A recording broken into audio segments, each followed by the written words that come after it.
This is the Relevant Podcast.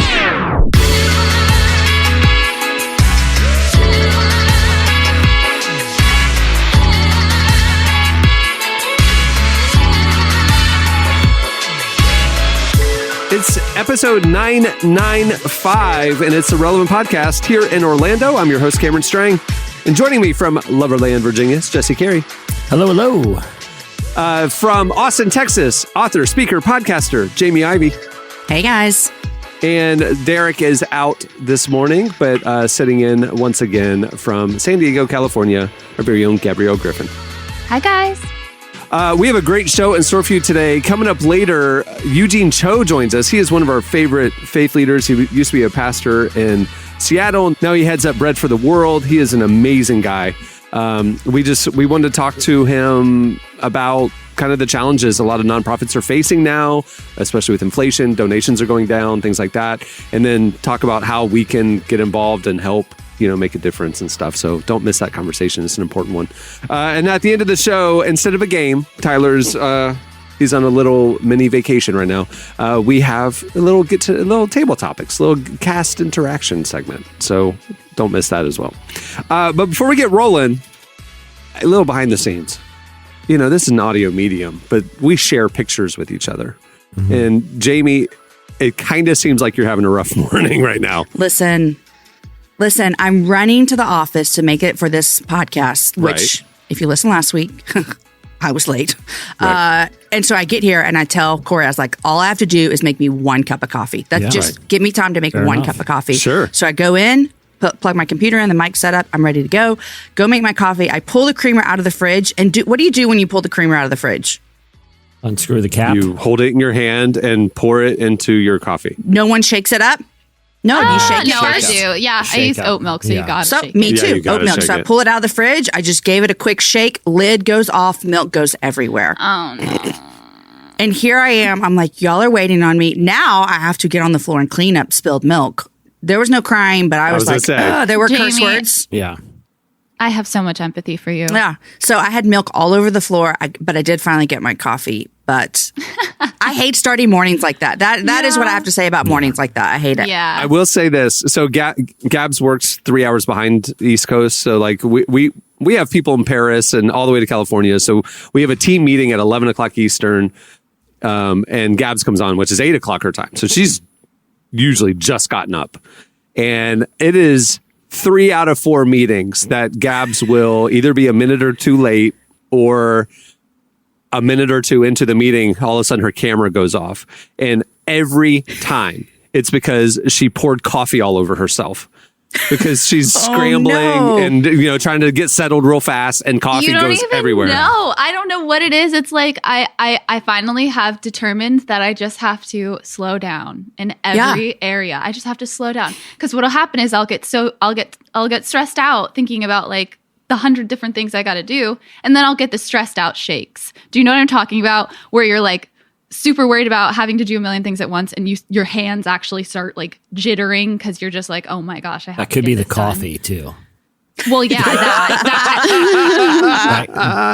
that. But I do. I mean, I'm a caffeine junkie, so my PSA for everyone is just make sure the lid's on before you shake up your creamer in the morning. That's all I got to say. Yeah. I've had numerous coffee incidents, and it's really the canary in the coal mine. If you have a bad coffee incident in the morning, just be prepared, because the rest of the day, you probably, I'm not trying to speak that over anyone, but I'm just saying sometimes it precludes other absent-mindedness later in the day. You know the song "Not Today." The devil knows not today. That song, yeah. Whenever that happens to me, I put that song on. It's funny you say that. I made coffee the other morning, and I put coffee into I put the coffee grinds into the water reservoir. Oh no! Goodness. And it was a whole mess. Worst. And everyone's waiting on coffee. And that's when, we had a little worship service there. Not today, you gotta just take a breather. Not today. You've already your sinister tricks have already manipulated me into putting coffee grinds into the water reservoir. Who knows what he has planned for me today? Not today. Behind me, Satan. You know what? I don't think I've put two and two together until this moment, that how your first beverage of the day goes is probably how your day's going to go. Because, like, as we were talking about on our last podcast, Those airports. Don't speak that over me. If your first beverage of the day is a Guinness, your day's going to go a different direction than if your first cup of the day is a cup of coffee that you pour all over yourself. Let's be real. The Guinness day is probably going to be pretty great. You know? Pretty chill. Okay? Guinness is a beverage that old men at Irish pubs have, and I've never seen one of them have a non-chill afternoon. They are clearly in the mindset of enjoying life. Yeah. I'm just saying, this is interesting. So your first beverage of the day. I mean, that is a key moment. We just got to slow down. Yeah. It is true because I like to have water beside my bed, you know, like just in case you wake up. Because you're a human. Yeah, exactly. We've all been there. You reach for the cell phone or whatever, and the cord gets tangled and the water goes flying, and then you're cleaning up water either in the middle of the night or very early. It's a bad. It's no one's happy about that. No one. It's, you know, the comforter is soaked. You know, it's a whole mess. I will be honest. Yeah. This has happened to me so many times now that I am to the point where when it happens, I really do just take a deep breath and I'm like, well, this has happened again. How can I avoid this moving forward? Yep. I will try. But I just take it. I sleep with a Camelback on with a straw. I have like an IV bag next to the bed and I just grab a straw hooked up to it and take a sip. The great thing is I can see this. Gabs' husband made them get one of those kid pee covers that you put on a mattress because she spills. Yeah, she spills stuff every night. That is true. That is actually a layer on our mattress. You lie. It's a plastic. There's a you've never so heard you get of into bed and it like crunches? Like you hear the No, you can cover that up. Yeah, it's covered with like layers on layers on layers. But Gabs, I do. You have no children in your life, but you have a pee layer. I am a child. It is. Listen, it is understandable. I've spilled numerous beverages early in the morning. You know, it's. Yeah, have grace for yourself. I'm being I'm getting more comfortable with dehydration than I am with spilling water early in the morning. Who are you people? I can't remember the last time I spilled anything. Like this is so bizarre that you spill things so often that you have to put plastic layers on your fabrics. That is. I just think, Cameron, you're a very even keel person, and just like nothing shakes you. I've never seen anything like it. We're clearly just not built that way. Like stuff gets to us, you know? I will say I deal with a lot of spills. Cameron witnessed a spill at my home one evening. And he saw about 4 beverages go down in one foul swoop. They happen, you know?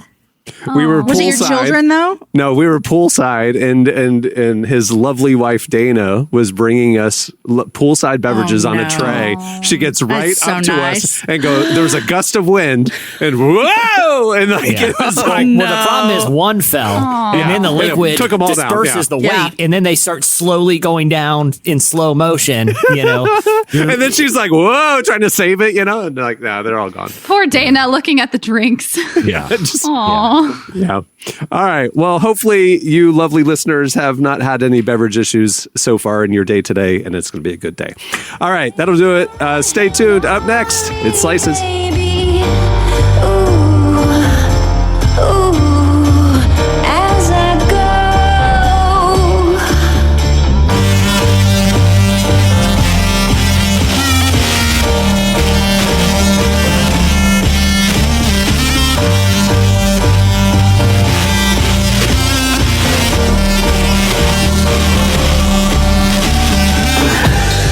Into the sea, out of fire, all that burning. Into the sea, out of fire, all that You're listening to Yeah Yeah Yeahs. The song is Burning. Today's podcast is brought to you in part by Mercy Ships. Globally, 5 billion people lack access to surgical care. In sub-Saharan Africa, there's only one surgeon for every 200,000 people.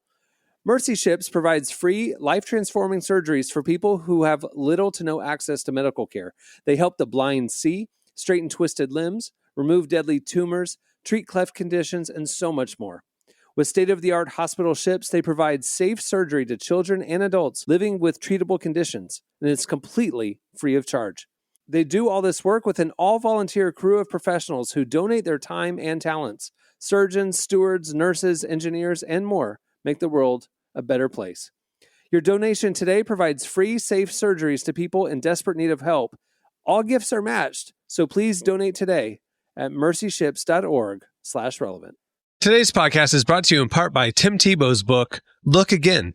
Have you ever wondered what would change if you truly believed you were infinitely valuable to God? In his New York Times bestselling book, Look Again, Tim Tebow reveals the powerful truth that when we learn to see the image of God in every person, including those we struggle to love, everything changes.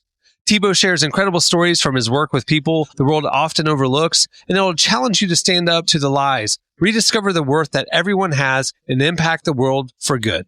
Find Look Again by Tim Tebow, available now wherever books are sold. Okay, it's time for Slices. What do you have, Jesse? All right, so I wanted to talk about the story with actor Jonah Hill. I don't know. Have you guys seen the kind of story that's going around with him? Yeah, we covered it. Yeah, he's getting ready to release a new documentary at film festivals this fall. That's called Studs, and it's STUTZ. And anyway, the film talks about his own personal mental health journey and his work in therapy and counseling. And one of the things that he announced coming into approaching the release of this project is that he has decided that he will no longer be doing press and publicity to promote his work. Because, as he explains in a kind of a long statement, which I encourage people to go to relevantmagazine.com and read, he talks about, he's spent 2 decades where he would experience anxiety and anxiety attacks. And it really took some, kind of professional and personal reflection to determine that, constant media appearances and publicly facing events were a real cause of those. And it reminded me of the story of Naomi Osaka, the young tennis star, who was fined tens of thousands of dollars last year when she opted not to do press following major matches, basically because it was causing her major mental health concerns. Can I ask, because I remember when that made the news, what happened in that situation with her? Like, I never heard anything after the initial news. Yeah, she ended up getting fined. By and that was it. And now she does press again, or she's still I think abstaining? It's limited. I think she will occasionally, but either way, her decision as well as Jonah Hill's has sparked a lot of dialogue, and it's something I've always thought about this a lot, mainly because being in the media business, press and publicity tours are a way that outlets and audiences can hear directly from talent. It provides them with an incentive to do interviews and appearances. But I think reading Jonah Hill's statement, reading Naomi Osaka's, I definitely understand the side of it. Like, hey, a good way to get attention to either a sporting event or a film or a television project or a book or an album or whatever, is to go talk to the media and kind of drum up dialogue and interest. And the idea is that's going to make that property more financially successful. So I see the case of wanting talent to do that. But I do think taking an honest reflection of how different aspects of different people's jobs cause, mental health concerns, beyond just people who have to do press. Because I think a lot of people could see how public speaking or having to do interviews where people are asking you very difficult personal questions constantly would be a cause of stress, anxiety, and potentially the root of some mental health issues. But I also think, and Jonah Hill acknowledged this in his statement that he realized he's in a position of privilege where he has the ability to say, I don't want to do this anymore, where not everyone does, Right. But I do, I was kind of thinking about how this would apply to just people maybe in jobs that are less high profile, but have aspects of their jobs that cause them more stress, anxiety, and mental health issues. And just, I think coming into an era where we can recognize, mental health stuff, and I think it'd be beneficial for more places of employment to have honest conversations about people with their employers about aspects of their job that might cause different stresses and anxieties because everyone's different. Everyone excels at different things. And I feel like a lot of times there's a one size fits all approach to things. Well, it's like, well, this is how it's done. You go on the publicity tour, you do this press conference, or, you could apply that to different things in your own job. But I do think just being more sensitive to how different individuals are wired.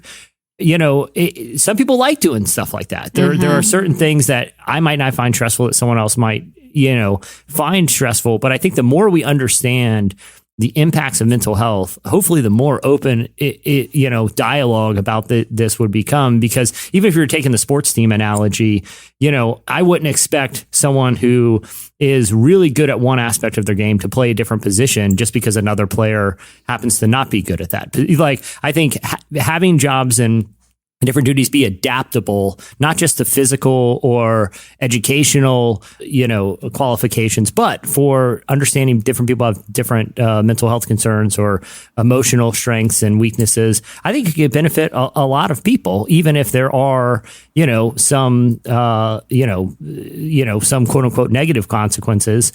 I also think it could be spun to a positive where more people are empowered to do things that are their strengths and not have to be overly focused on things that are not. I have a question though. So think about school, think about college, think about going out for sports. There's a point in your life when you don't have experience with the thing that you now have experience with, before it. And let's say you have to give a speech for a history class or something in front of the whole class. You have to give a presentation.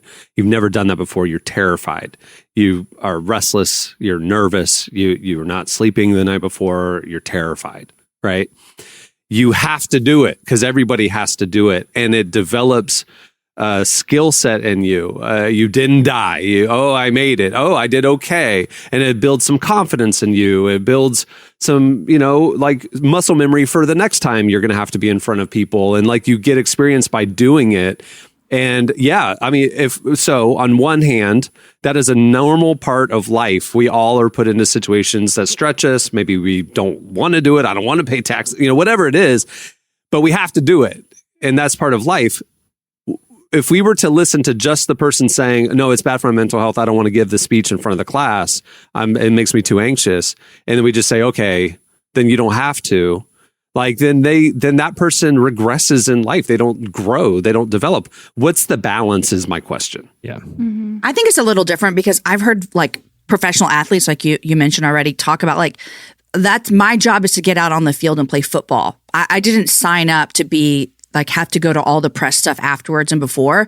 I think that it gets hard when we as a society hold people who are in a professional career, whether that be athletics or movies or music, and say, you owe us this interview. You owe me press because you signed up for this. And they're really no, I signed up to play football, or I signed up to be an actor, or I signed up to put on concerts. That's where I feel the tension a little bit with that is sometimes it's coming from we as society are demanding you give us whatever we want because we pay your salary in a sense. Yeah, but if I'm the team owner or I'm the studio, I need people to know about this project. I need people to know that you're part of this project, that you're excited about this project, that get them interested in the project. Then we'll sell tickets, and those tickets pay for your role. You can't say I'm a professional athlete and the crowd doesn't matter. What the fans want doesn't matter to me. It is part of the equation. Professional athletics is different than just being an athlete. You have a job to sell tickets, But I do think there is some degree, like I said, of nuance and balance there of there's one thing about trying different things and overcoming kind of challenging circumstances. But when you realize that there could be parts of a lifestyle or a profession that are the source of mental health decline, taking an honest look at what would the results of me requesting that there be some, kind of change in what my responsibilities are because this is causing me distress, but I'm really good at this. And maybe someone else, could I just think that degree of awareness, because if someone has a physical limitation, we're very quick to try to find resolutions so that their physical limitations might not be a hindrance to their job performance. I just think that when we're looking at mental health, I know it's, sometimes a little bit more opaque externally, but developing that understanding, I think could, and that sort of sensitivity and flexibility could help people in the long term be able to excel, because we see mental health the same as we see physical, Yeah. I think it's a great conversation to have. I feel like this could be a really in-depth conversation if you let it, because it really boils down to balance. Is what it boils down to. Balance between, okay, if you're not happy with what's going on in if your work life is causing you too much stress or anxiety, then you need to be pouring into other things in your life. So if you educate yourself on, okay, I'm aware of this in this job, but that's not what I want to be pouring into. I'm better at this, rather than going to your employer, if that's not an option at the time or what have you, pour into it in ways that you can outside of work, or explore other opportunities. I hate to say explore other opportunities, because we live in such a time where it's easy for somebody to hop job to job to job to job to try different things. But yeah, I like to me, there's just as a parent, and obviously I'm thinking about helping to develop character in my kid, and like if I was to just listen to my kid, what he would want to do is just sit and play video games nonstop and not be challenged ever. And so it's like that balancing act of, how do I push him out of his comfort zone in a healthy way so he can, be challenged and then develop new skill sets and get confidence, frankly, but then there is a line of, we might have pushed him too far and he really has significant mental health trauma because of it. And it's like finding that balance, not just for yourself, but for the people in your life is really something. And with these two examples, these are, adult, I know Naomi Osaka is very young, but these are people who have had experience doing press. It was only after some degree of self-reflection of, hey, I tried this, I did it, but I realized I think I will perform better for everyone if we can find a solution that plays to my mental and emotional strengths, just like you do for my talent or for my workplace strengths, I feel like that's fair. It's really fair, especially if you're in a position that's in that kind of position where you're in a position of great importance, where other people are really looking to you for things where you kind of don't have the luxury of not acquiescing. You know what I mean? Yeah. What's I think that it's just word? Acquiescing? Is it acquiesce? Acquiesce? What's it? You've never heard Go with it. Just go with it. Say it with confidence. I think you got it, Gabs. Yeah, it is. It's like where you basically conform to what another person's needs. Yeah. And give them what they need. So I feel like a chameleon. Yeah. So if you don't have that luxury of, Yeah, I think just more open dialogue, understanding that people are wired differently, and not everyone has to have a one size fits all, solution. And sometimes people work better when their roles are adaptive to their strengths and their weaknesses, Very true. Okay, Gabs, what do you have? Okay. So you might have heard it come to light maybe a couple days ago, but apparently we had the shortest day ever a couple of days ago. It was June 29th. Do you know what month we're in? Couple of You said a couple days ago. I'm like, this is back in June. June, July. Oh my goodness. I was reading it. Never mind. Can we restart? Let's restart. Nope. No, we're restarting. Don't you do this to me. No. Oh, they will. They will. It's staying. All right. I'm going to have to learn how to not let you guys bully me around. It's a life skill you need to develop. That is Apparently. true. Okay. Well, you know what? We had the shortest day ever on June 29th. It was 1.59 milliseconds shorter than the regular, your average day, which in your average day, you have 86,400 seconds. So honestly, it's not, you wouldn't have noticed it. How but did it is anyone really know interesting. this? Yeah. How do they know this? So they've actually been keeping an eye on it. It started back in 2016. The Earth started to accelerate a few days ago. Faster. Yeah. You know what? I'm done. I'm done. Anyways, back to this. So a senior researcher at Moscow State University. His name is Leonid Sotov. I'm sorry if I'm butchering that. Home of the fighting Russians. The fighting Russians. Oh, University did I? Okay. Well, yeah. His explanation for why this is happening is climate change, is that the glaciers are melting, the ocean is rising. I guess the tide rising affects the velocity of the globe. So the swooshing of the tides being larger is causing the Earth to accelerate. So this isn't actually we're going to see more of this. We're going to see it accelerate a little bit more, not too noticeable, but over the next coming years, we will see it accelerate. So we're going faster. So that made the day shorter. Wow. Yes. So what will happen if that does continue? Because they have no idea why this is happening, or they can't really predict. They assume it will go faster, but they can't really predict. Yeah. Their resolution is to come up with another way of telling time. And it would essentially be a negative leap second. A negative leap second. Wow. Yeah. So it would subtract time. Instead of us telling time as time is, we would be subtracting time, which I don't fully understand. It sounds confusing. I don't think they have it fully worked out yet. But basically, it skips 1 second. So it puts us back to where we should be, or very close to where we should be, or would be to our time that we know, which is just You know, baffling. Jamie, how they say as you get older, it feels like the years are going faster. It is. It's they true. are. Literally. It's happening. A millisecond a year. I knew June was feeling crazy. I knew something was off. There it Right. is. This, you have just told me what happened to the end of June. I actually agree with that. June was an interesting month. But okay, I usually send our all staff meeting every time we have our all staff. And if I am a minute off, I swear, just a minute off, somebody inevitably messages me and all staff and is like, Gabs is late. It's usually Cameron. It's usually Tyler. What are you saying? It's always It's usually you. It's Now always you have Tyler. now you have a reason. Like you're just Okay, going off the yeah. tides. Yeah. So I have been going off of my stove clock for as long as I've lived here, and I have never changed it. The power's never gone out. I was going off my stove clock. I was a minute off, and I swear that was in June. I'm swearing that was in June. So I like. Yeah, Okay. it's hard to debate that excuse. You know, Yeah.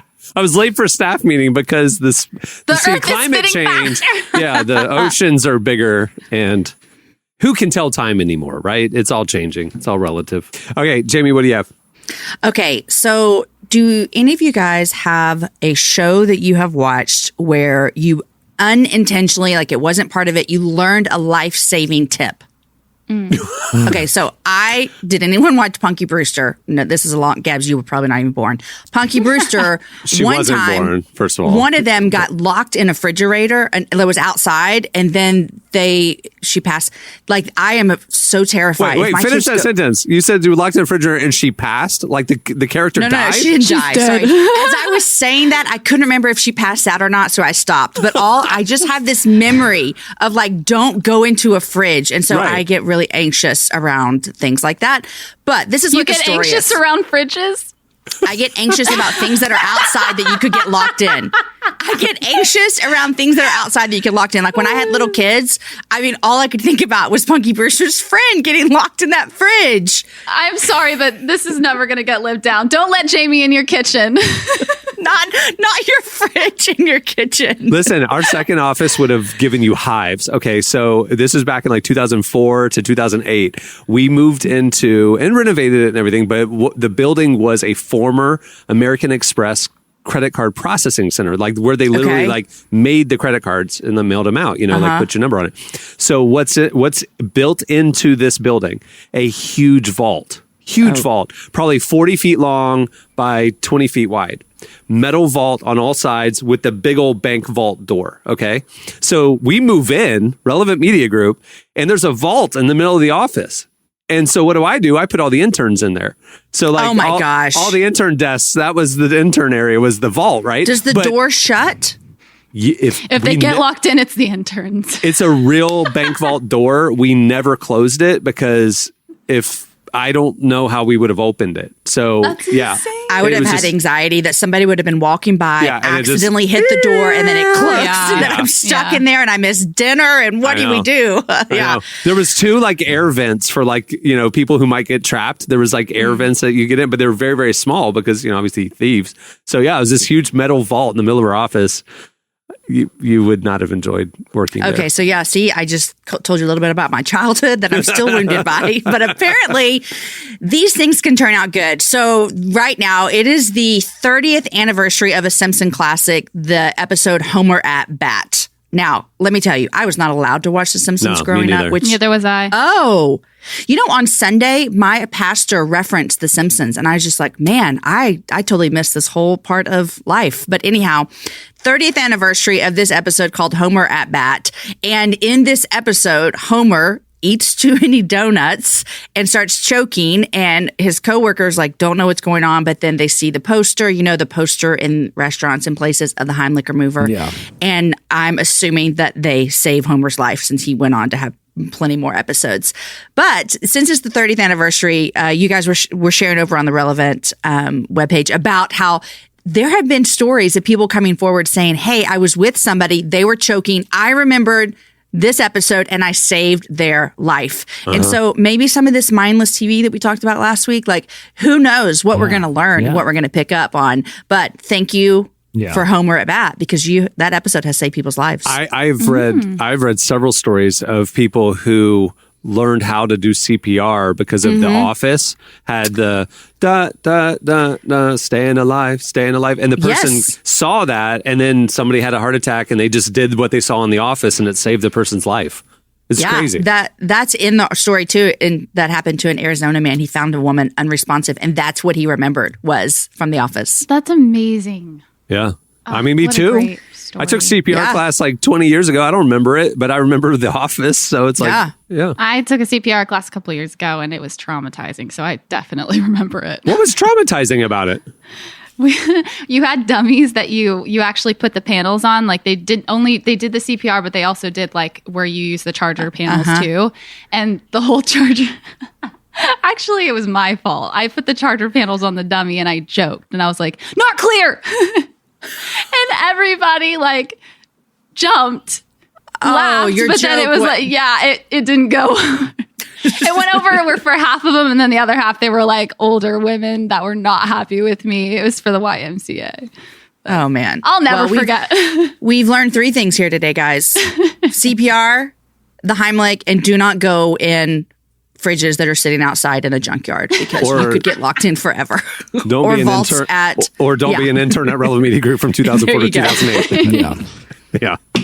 All right. Well, that'll do it for Slices. Stay tuned. Up next, Eugene Cho joins us. But if you got my back, I got you. Set your worry free. You got to shake, shake. You got to shake, shake, shake. Got to shake, shake. You got to shake, shake, shake. I don't analyze it. Look to where I've been. Wanna get on track, go back to where it all began. Let it book it, ride it, level out that thing. It might take you down, you rise back up if you just shake. You got to shake, shake. You got to shake. You're listening to Santa Gold. The song is Shake. Today's podcast is brought to you in part by John Mark Comer's book, Garden City, a book that speaks to the tension we all feel between work, rest, and purpose. The New York Times bestselling author John Mark Comer takes us to the scriptures to identify what it really means to be human and flips the script on the idea that who you are matters, not what you do. He shows that God created us for meaningful work and meaningful rest. Both matter. This book helps you ask and answer the big questions. Does God care where I work? Is there a direction for my life? So you can discern God's heart for your calling, your rhythms, and the way His Spirit wants to shape every part of your life. If you're longing for purpose and a more grounded way to live, check out the new hardcover edition of Garden City wherever books are sold. Well, today's show is brought to you in part by the new book, God, the Science, the Evidence. We talk a lot about faith, but how often do we talk about science in the same breath? You might be surprised to discover just how deeply the two actually agree. For centuries, science has been used to dismiss the idea of God, but today an intellectual revolution is underway. Modern discoveries in physics, cosmology, and biology are consistently revealing the same truth, Creation isn't an accident. That profound reversal is what engineers Michel-Yves Bolloré and Olivier Bonassi investigate in their international bestseller, God, the Science, the Evidence. This book is a rigorous, evidence-based critique of materialism, inviting you to explore over a dozen scientific, philosophical, and historical domains. It shows that what was once seemed impossible, that science could point to a creator, is now supported by a vast and convergent body of evidence. With over 400,000 copies sold in Europe, this book is sparking a global debate. It's thoughtful, fascinating, and a powerful reminder that reason itself affirms the existence of God. Learn more and find out where you can purchase your copy today by visiting godthesciencetheevidence.com. Today's podcast is brought to you in part by Erwin McManus's book, The Barbarian Way. Some books don't just inspire you, they confront you. The Barbarian Way, now celebrating its 20th anniversary, is one of those books. If you felt the pull of God towards something deeper and wilder than the safe, predictable version of faith that we settle for, McManus reminds us that following Jesus was never meant to be tame. It's meant to awaken courage, passion, and purpose God placed inside us. He draws from the wild stories of Abel, Noah, Moses, Rahab, and others to remind us that following God wasn't meant to be tame. Safe faith isn't working. Step into the story God is writing for you. Choose passion, choose boldness, choose the Barbarian Way. Available now wherever books are sold. Our guest today is Eugene Cho. He's a pastor and author and the president and CEO of Bread for the World, a Christian advocacy group seeking to address world hunger. Eugene sat down with our very own downtown Emily Brown to discuss the new challenges Bread for the World is facing and how the church can help end world hunger. Here's our conversation with Eugene Cho.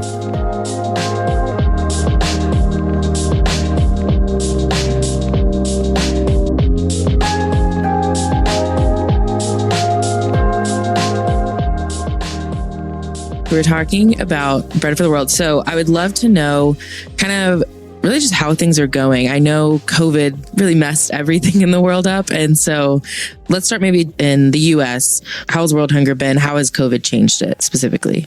When you go to a grocery store, research tells us that certain groceries on an average are costing 12% more than it did a year ago.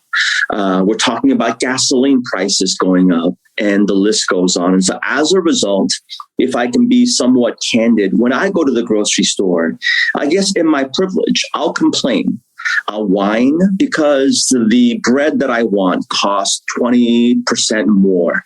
But the reality is, if I really want that bread, or if my wife really wants that bread, I'm going to go ahead and purchase that bread. But that's not the reality. That's not an option for many neighbors in our country and certainly around the world. But since we're going to be focusing right now on domestic hunger, 1 out of every 10 people in the United States are having, they're basically having hunger security issues.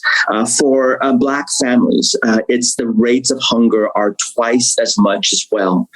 In the wealthiest nation in the world, in the United States, I just think it's unacceptable that there are 13 million children that are food insecure right now. So that's kind of gives you a high level perspective of what's going on. And of course, when you see research and reports coming out of food banks and church food pantries, you know that those lines that existed a couple of years ago during the national lockdown, people thought, you know what, we don't see those lines anymore. This issue is now dissipated, and that's not the case. We have neighbors in our country that are still struggling with hunger issues. And so it's really important for us to know it and to consider how can we be a part of some solution. So I grew up in the South, and there's a very common message that you really just need to help yourself, that it's not great to reach out for help. I know men especially feel that way. And so that is obviously a terrible message to be hearing, especially when you really need help. So how can the church reach out to people in a way that doesn't shame them, but is just truly encouraging and helpful to them? That's a great question. And that needs to be a podcast in itself, like an entire series. And so Emily and Eugene launches a new podcast on normalizing certain things. I like it. So I think there's a few things that would come up. And for one, I know maybe we are using this word a lot, but I love the fact that we're using this word a lot, and it's the word empathy. Is to place ourselves in the situation that others might be at. It's compassion, it's connection, it's to understand. And theologically, as Christians, this theology of the body of Christ, if anyone should get it, it's got to be us. Mm-hmm. Like, this is part of our very identity. And so I think we've got to keep speaking about these things, and not just speaking about it as intellectual abstracts, but again, understanding that Jesus, our Lord and Savior, not just a good moral teacher, but the person that we say we follow, we see this deep empathy and compassion. And it's not just empathy and compassion, it's friendship and relationship. He chooses to engage in friendship and relationship. But I think one of the ways that we can normalize this is we can speak about it, particularly from stage and from the pulpit, in a way that it's not a project. Sometimes one of the most dangerous and unjust things, right? There's a danger in trying to do justice unjustly. And I think one of the ways in which we do this is that we treat those who struggle with hunger and poverty as projects. And people were never intended or meant to be projects. These are our mothers and fathers. These are our sisters and brothers. These are our uncles and aunts. These are part of our very community. Again, the body of Christ. For me, the reason why hunger is such an important issue is that it fits in and aligns so much with what I believe to be a biblical mandate for human flourishing. Like, God desires for people to flourish, and flourishing can't be possible without right relationship with God, right relationship with one another, right relationship with creation. But we also know that, yes, it's true that man does not live on bread alone, but we also know that Jesus was deeply committed and had compassion for those physically, their bodies were not receiving enough food and nutrition, right? John chapter 6, where Jesus feeds the multitudes of people, he teaches, but he also has compassion on their physical bodies as well. And so I think that's a way that we can try to normalize and build more compassion and empathy.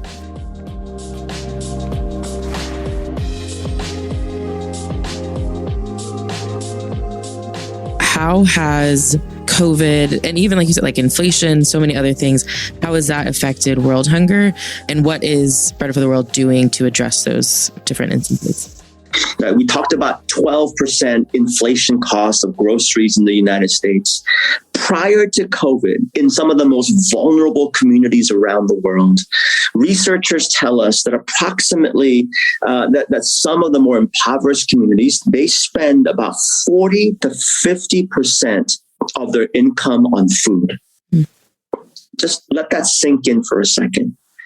So just before all of the craziness of the last 2.5, 3 years, they're spending about 40 to 50% of their income on food. And now COVID, now climate, now conflict, now rising costs, it literally becomes a matter of life and death. And I know that sounds overly sensationalistic and dramatic, and I'm not trying to be. That's the situation. So right now, 49 million people, brink of famine, 811 million people rising, going to bed hungry every single night. The United Nations predicted about 1.8 billion people could be affected and enter into poverty and hunger as a result of all that's going on right now.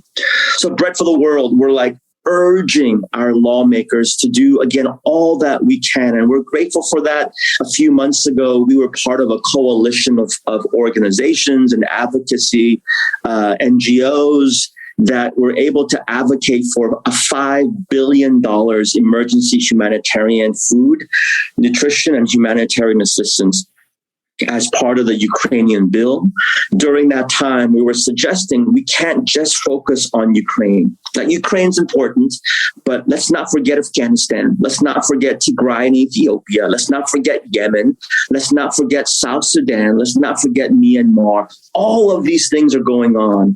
And in today's world where our attention span goes from one thing to another, whatever is the hot topic of the news, Bread for the World, we're trying to encourage the church, individuals, and certainly our lawmakers to say, this is a massive epidemic that's going on right before us. We've got to keep and focus and do something about it. Let me just share one thing. 2 years ago, the largest industry that spent the most amount of money lobbying in this country were pharmaceuticals, by far. The largest investment by a company in lobbying was a very small company called Facebook, now called Meta. And in a democracy, I get it. They can go ahead and utilize those resources. My challenge to the believer that's listening, my challenge to leaders and pastors that are listening, is who's advocating for our neighbors who are struggling with hunger and poverty, who can't afford to send lobbyists, if you will. And so Bread for the World wants to partner with your church, wants to partner with Christians, individuals, so that we can continue to invite you into that process so that together we can form a choir to let our elected leaders know, let's do our part to curb, to fight, and to ultimately end hunger.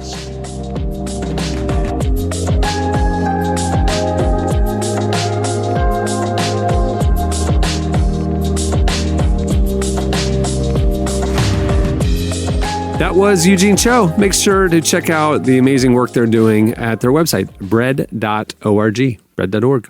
Stick around. Up next, we got a little special table topic segment. Don't want to miss it. It's so hard to watch you walk away. It's so hard to face another day. It's so hard to watch you walk away. Away, to watch you walk away, to watch you walk away.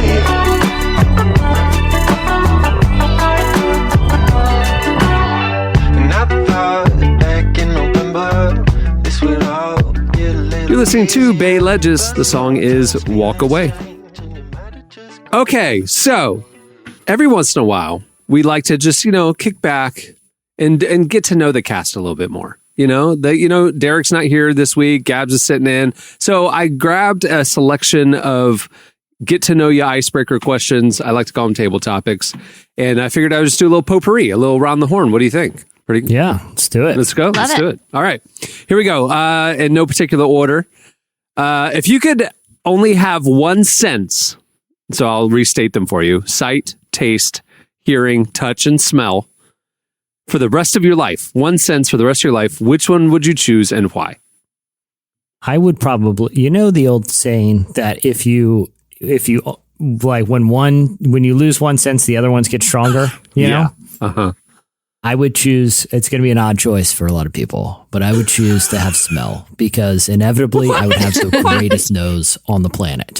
I would be like a human bloodhound. You'd be walking around in the dark just smelling stuff. You couldn't even feel anything. Like if you bumped into something, you're just smelling stuff. My understanding of how all this works, I will have the greatest nose in the history of humanity. And I will be utilized for everything from like perfume and cologne companies, fragrance companies will want my services.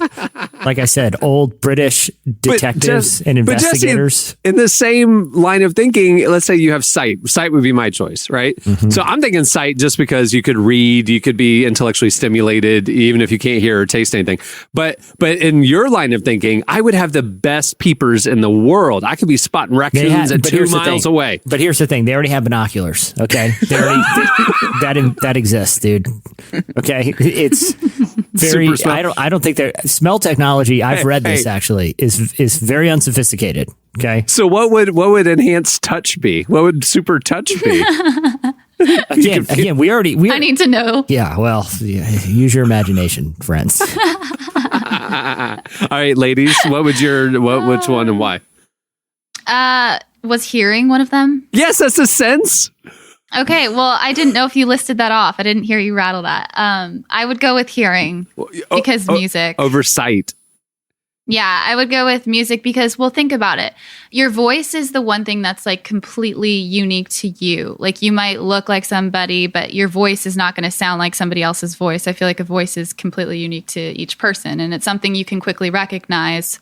And I feel like I wouldn't want to give music up. I feel like I experience the closest I feel with God is through worship. So that would be like But see, if I have sight, I can read the Bible. And oh, that's true. But you could have somebody read the Bible to you, and 2 is 1, where 2 is 1. You know the Holy Spirit is there. Have somebody read it to you. God invented our senses. I was going to say something, but I'm stopping myself because I feel like it would be sacrilegious for me to say I would try to experience God through smell. And I'm just going to stop. I was waiting. Oh my gosh. And not say anything about. I mean, theoretically, I don't know if we could get a theologian if NT Wright could jump on and let me know those thoughts. If the only sense you have is smell, the only sense, like you can't feel touch, you can't hear. Yeah. Nothing. You can't see. You're just a nose. Smell. You're just a blob. nose. Oh. Jesse, your son has not gotten old enough yet, but I will tell you the last thing I would want to save is my sense of smell having a middle school son right now. I'm just telling you. Again, there are spiritual implications that you guys aren't even pondering that I could find a whole new spiritual practice here. Jamie, I'm sure. Jamie, I'm gonna go with sight. Yeah. Okay. Good. I'm gonna go with sight. Yeah, like I want to be able to see the world around me. Okay, here we go. I want to see if I'm going to bump into something. I mean, really, that's the thing. Okay, here we go. Next one is a would you rather. Would you rather be a giant that everyone can always see or a microscopic size that no one can see? And why? Big, destroy everything. I mean, this is basically just like Honey, I Shrunk the Kids. Yeah, that's true. Oh my gosh, it is. Yeah. Yeah, see, for that reason, I would go microscopic because if you're a giant, you're going to... Think about either way. But you get eaten by everything. You're bottom of the food chain. You're stepped on. You're an ant. But there's a lot of like logistics to this that I feel like we need to think through. Like, do I get one of those little ships that they use in like in the Magic School Bus when they go up the nose and go into the body and they're zipping around? Because otherwise, if I'm microscopic, it's going to take me forever just to walk across a normal room. Like that's like 6 miles for a tiny, That's what I'm saying. So do I get a little microscopic little ship, like a little but spaceship? you could hitch a ride regardless. I mean, you could like get on the back of your dog. Get onto a skateboard or a dog or whatever. Yeah, that's how you get around. I would go microscopic because you could go in any room. You'll never be seen. You can see everything. You can experience everything. If you're a giant, you experience nothing. You're just seeing roofs and trees down there. Okay, but how big are we talking? How big are we talking? If we're talking a giant, how big feet? A giant that everybody can always see. That's huge. It's like okay, well, like everyone on Earth? Yes. I need specifics. Because I mean, like, if I'm a decent size, how would you go to the big, bathroom? I could buy a private island, hang out on that island for the rest of my life, and never deal with anyone ever. Yeah, but if you're microscopic, you could have like a grain of sand, basically, and that could be your own private island. You could have that's true. That's true. You could put me in a terrarium.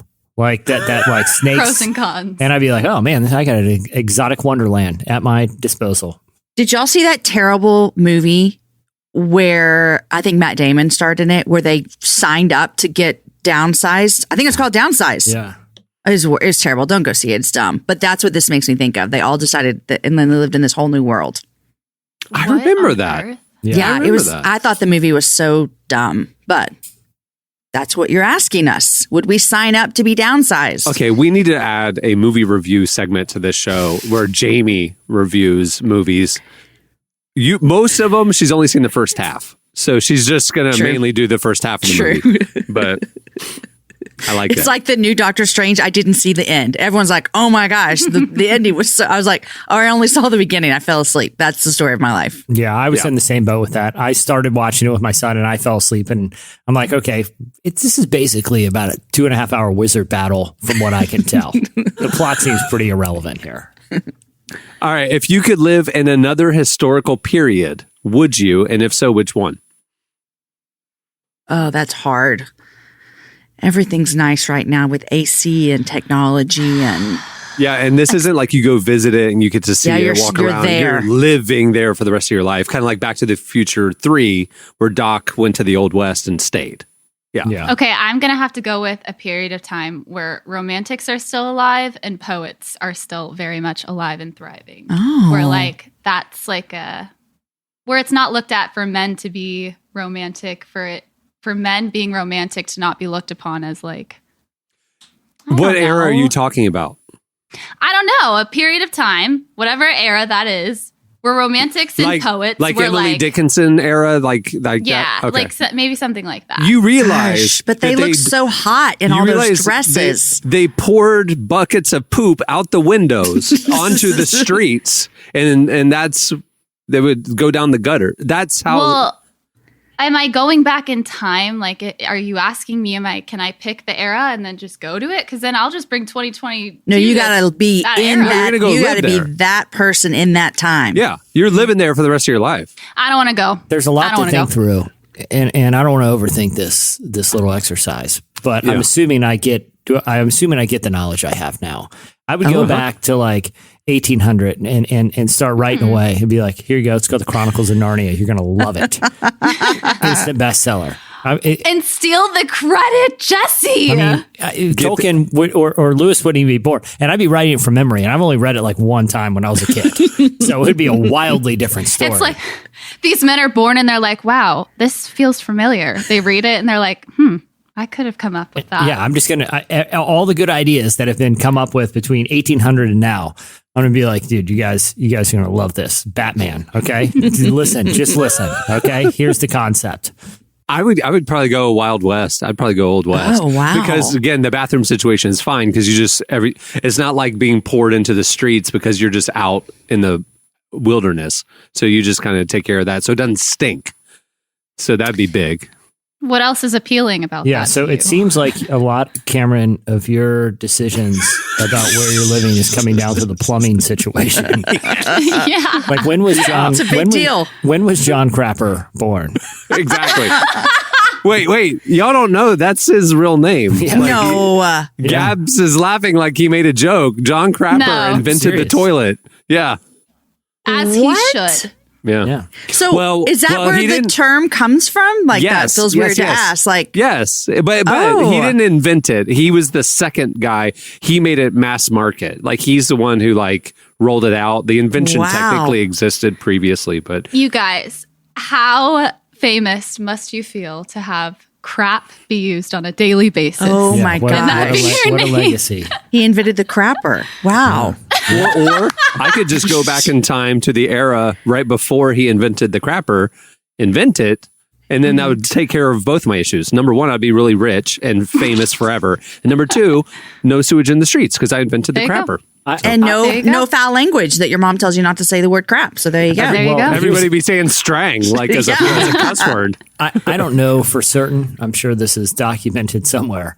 But do we know for sure that crap wasn't already in the parlance of the time? And he's like, well, my name's Crapper. I should probably come up with a product that solves the problem. You know? So you're saying that his name determined his career. Like if a parent names their child Jeeves, he's going to be a butler. Yeah. I mean, there's really nothing else. I'm not suggesting that's what happened. I'm saying, do we know for certain that didn't happen? You know? No, we don't know that for certain. No, we don't know. Jamie, where would you go? I got nothing. I really like everything we have right now. If I'm going to go anywhere, I'm going to probably go back to college and do things a few different, but that's not a new era. So there's that. Okay, let's see a couple more. Here we go. What's one thing you're unbeatable at? Unbeatable. I don't know about unbeatable. I feel like I'm a pretty formidable cornhole player. Wow. as Cameron has seen. I beat you. Well, then you're not unbeatable. It was not one-on-one. It was not one-on-one.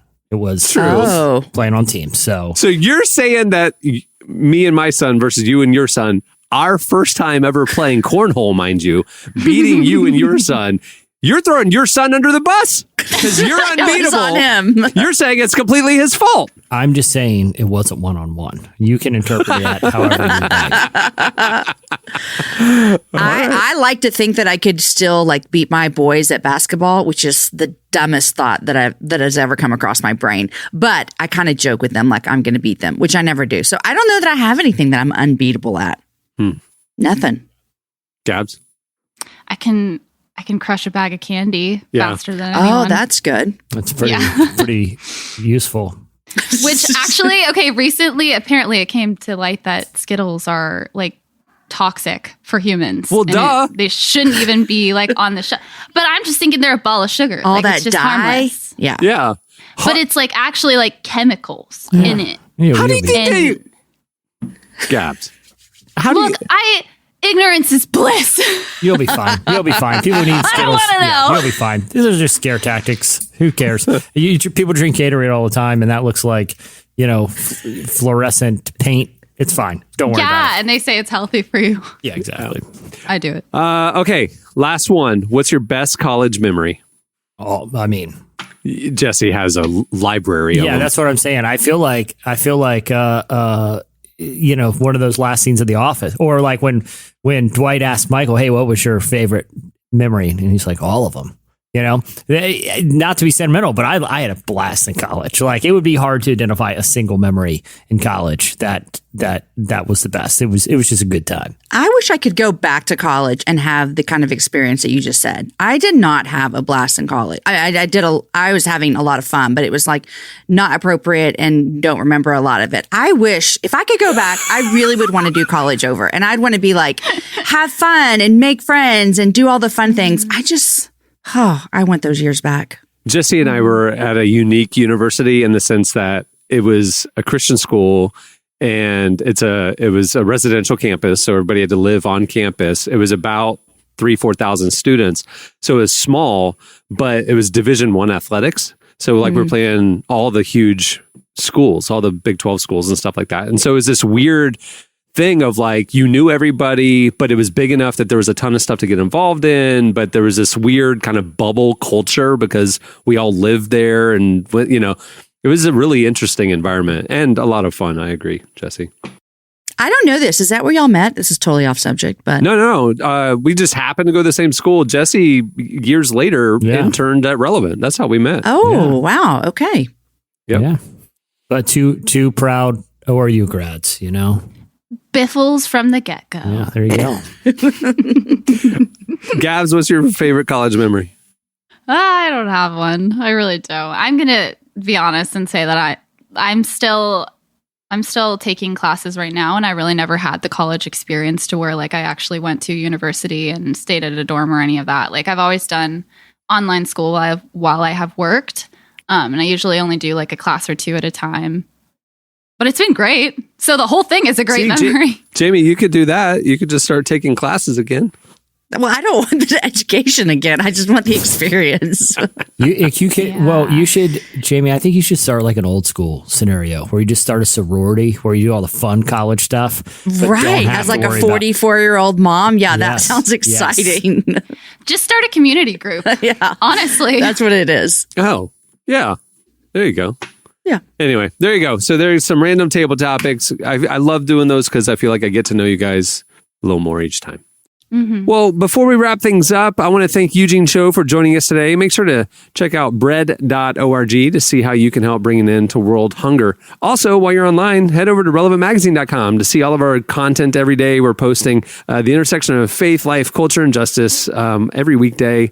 Also, while you're there, the summer issue of Relevant is available for free. It is presented by our friends at World Vision and features conversations on the student debt crisis, celebrity church culture.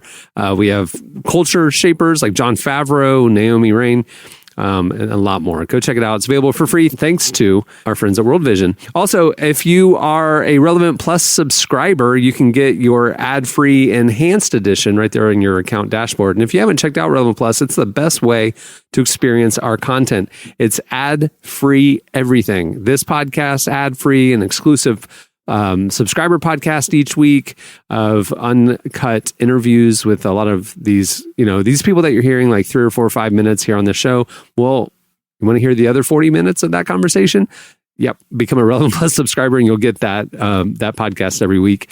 Also, unlimited reading and ad-free reading at relevantmagazine.com and a lot more. Go check it out. Plans start as low as $250 a month. And we very much appreciate the support from all of you who are subscribers.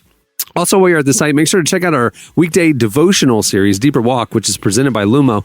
There's a morning devotional email you can sign up for, or you can just check out that day's entry in our faith section on the website. I guess that'll do it. On that note, we'll wrap it up. I'm Cameron Strang. I'm Jesse Carey. I'm Jamie Ivey. I'm Gabrielle Griffin. And we will see you next time. Have a great week, everyone.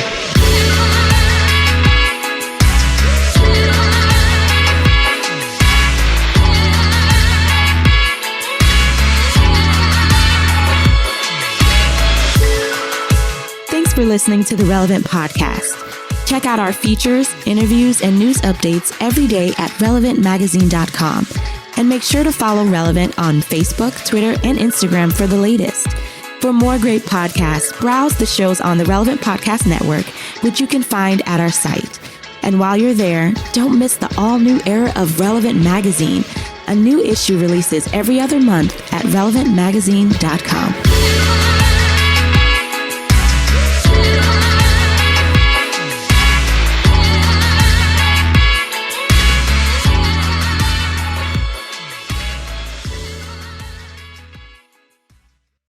I will have the greatest nose in the history of humanity.